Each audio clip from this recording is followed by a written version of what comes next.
Shalom, shalom.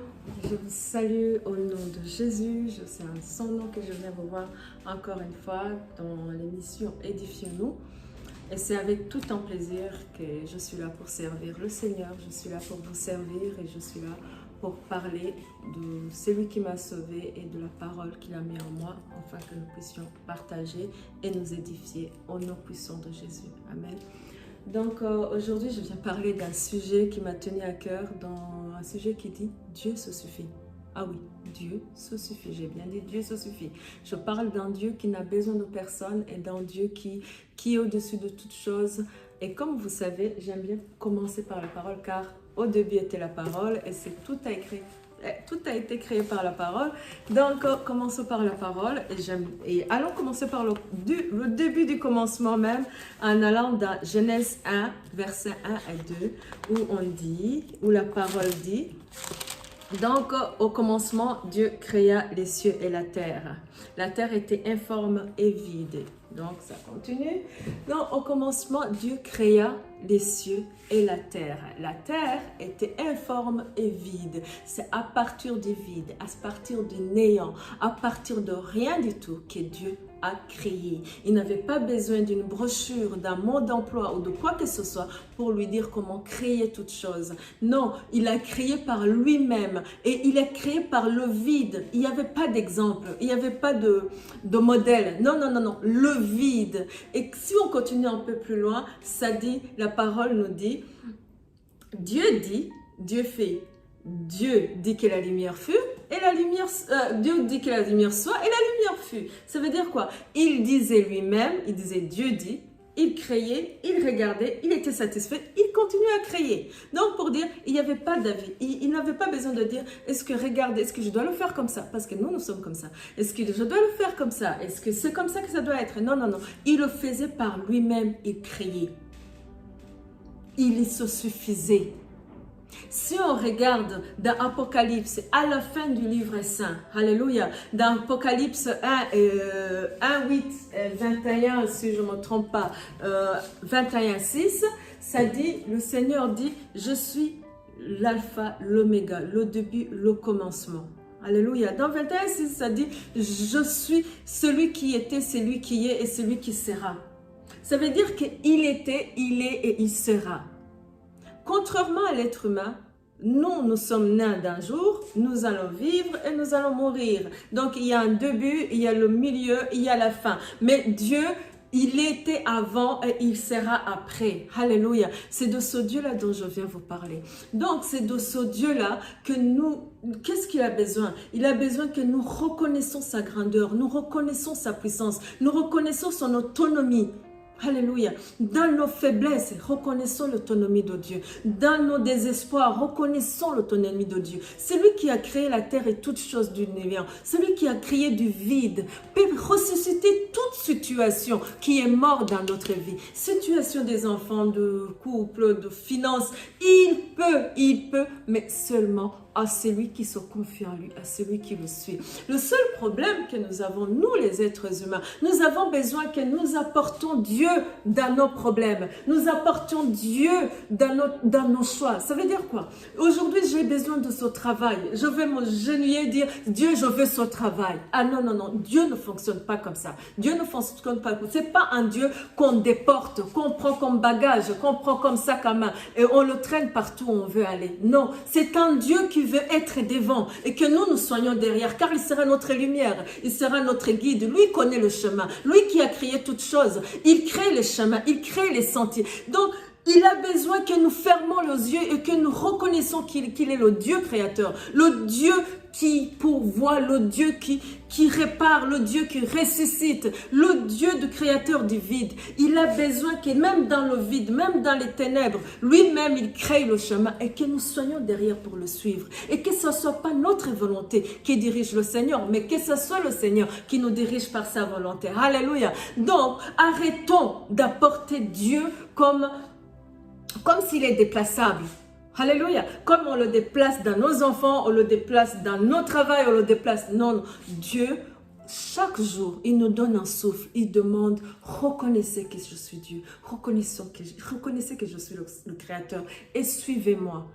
pour le suivre, nous avons besoin de connaître sa volonté. D'où la prière, notre Père qui es aux cieux. La prière dans laquelle nous supplions de connaître la volonté du Créateur. Et en connaissant sa volonté, nous saurons de faire ce qui lui plaît. Car ce qui lui plaît, alléluia, Dieu aime se manifester dans sa gloire. Dieu aime, car il n'échoue pas. Tout ce qu'il fait, c'est pour sa gloire. Il n'échoue pas. Donc, au lieu de nous suffire, au lieu de sentir que nous savons tout, nous connaissons tout, nous avons une petite intelligence qui est limitée, qui est déposée par le Seigneur dans notre cerveau. Il est limité, il est limité. Regardez tout ce qui se passe aujourd'hui dans le monde. Vous saurez que l'intelligence humaine est limitée. Alors pourquoi se fier à cette intelligence qui est limitée, qui a les dates d'expiration, que demain, ce sera de la poussière? Pourquoi ne pas se fier à l'intelligence de celui qui a créé toutes choses et qui nous a créés, nous, avec tout ce que nous possédons? Pourquoi ne pas le suivre, lui? Car lui, il connaît le chemin, il connaît notre destinée, il sait ce qu'il a prévu pour nous. Il a prévu du bonheur, il a prévu du succès, il a prévu, mais seulement si on le suit. Si on ferme les yeux, on le suit aveuglement, sans toutefois vouloir lui dire « Ah, et si on tournait à gauche? Ah, aussi on tournait à droite ?» Non, suivre aveuglement, avoir la foi en lui. Et c'est comme ça que nous irons vers sa gloire. Nous irons vers notre succès. Nous irons vers notre bonheur. Alléluia.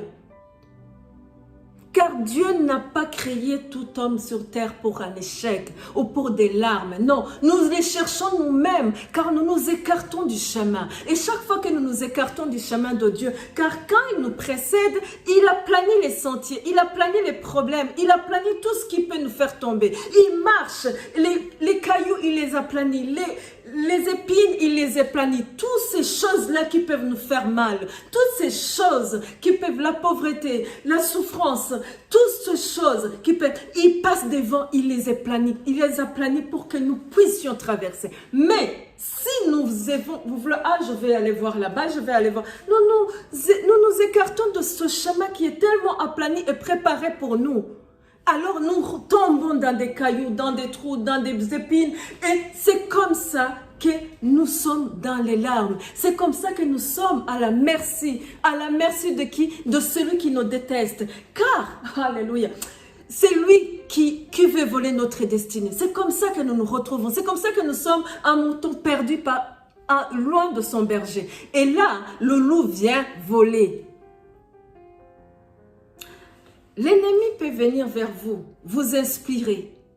Il peut venir vers nous, je me mets dedans, nous inspirer et nous mentir et nous montrer des bonnes choses et nous montrer des promesses. Alors si tu passes par là, tu auras ça. Si tu fais ça, si tu voles ta société, eh ben tu auras ton compte rempli, tu pourras partir en vacances. Eh ben si tu arnaques ton ami ou bien si tu tues, toutes ces choses, c'est l'ennemi qui vient nous inspirer en nous montrant quelque chose de beau derrière. Mais sachez que tout ce qu'il vous montre, c'est pas par amour pour vous. C'est pas par amour pour nous. Quoique même on veut le suivre, il ne nous aimera jamais. Mais le Seigneur Dieu Tout-Puissant qui est dans les cieux, même si on ne veut pas le suivre, il garde son amour sur nous. Il garde sa bonté, il garde son pardon. Il garde comme un père garde son enfant. Il est là, il dit, je suis toujours le même endroit. Viens me voir, je serai là avec toi. Il y a des situations où on dit, où est Dieu? Mais Dieu, il est là. Mais où sommes-nous, nous? Où sommes-nous? Sachez que l'ennemi ne va jamais s'arrêter de nous attaquer. Parce qu'il n'est jamais fatigué. Et c'est son but, c'est sa vie, c'est son bonheur, c'est nous attaquer, nous tromper, nous faire souffrir. Nous n'échapperons jamais. Que nous soyons chrétiens, que nous ne soyons pas chrétiens, que nous croyons, que nous ne croyons pas, nous n'échapperons jamais. Mais si nous savons où se trouve la solution, nous savons où se trouve, alléluia, nous savons où se trouve le repos, nous savons savoir comment anéantir l'ennemi. Il est vrai que des fois, nous avons des forces qui s'affaiblissent, mais c'est en lui que nous trouvons notre force.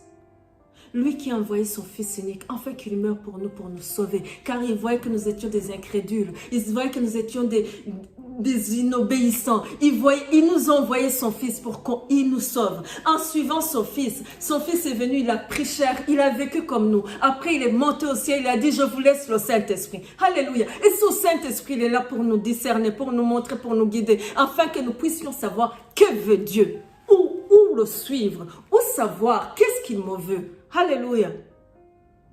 Nous avons des solutions à nos yeux.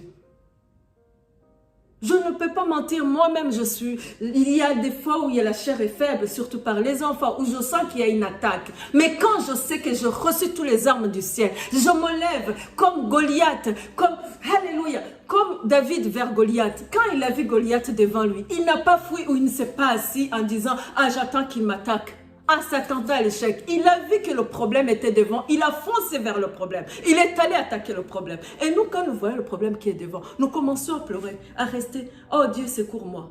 Dieu nous a donné toutes les armes.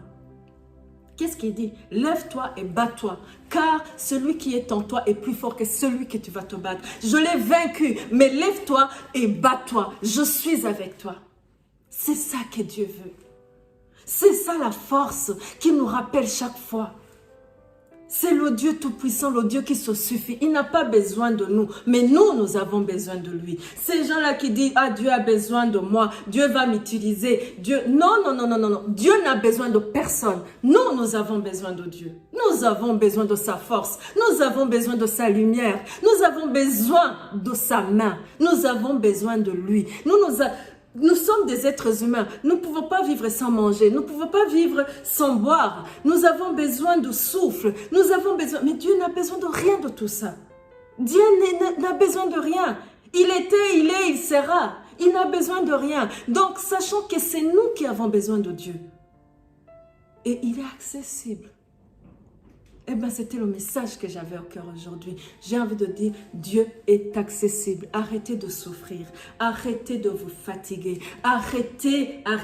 Levez-vous. Appuyez-vous sur celui qui crée du néant. Il crée toutes choses du vide. Il est capable de ressusciter ton couple. Il est capable de ressusciter tes enfants, de les enlever de la drogue, de les enlever de délinquance. Il est capable de te redonner ta situation financière. Mais si tu marches sur sa voie, il est capable. Il est capable, mais c'est seulement en lui. Alléluia. Donc, je vous salue et je viens édifier chaque personne. On n'est pas seul. On n'est pas seul. On a le Dieu Tout-Puissant avec nous. Et c'est lui qui crée toute situation. C'est lui qui ressuscite toute situation.